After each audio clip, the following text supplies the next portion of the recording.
This next week we'll be looking at Chapter 11, the thermodynamic relations. I wanted to just spend a brief moment talking about what on earth we're going to be doing in this chapter.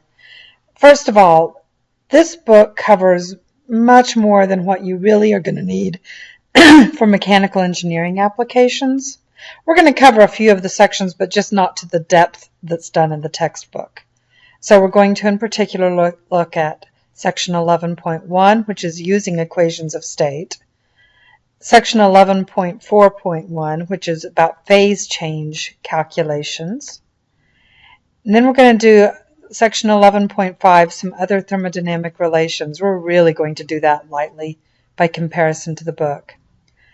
11.7 is on generalized charts for enthalpy and entropy, and that actually is a very useful section.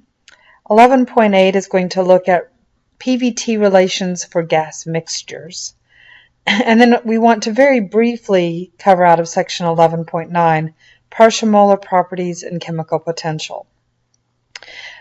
When we cover this material, the point of view is that you're going to need the information and you may see it used in a derivation, but I'm not going to have you ever try to replicate the math. So therefore our coverage will be much lighter. To be real honest, when I teach this in chemical engineering courses, I actually spend quite a long time on this. This material here would take more than a month for me to cover in one of the chemical engineering courses. We're going to do it all in one brief week. So the next videos will be on portions of this.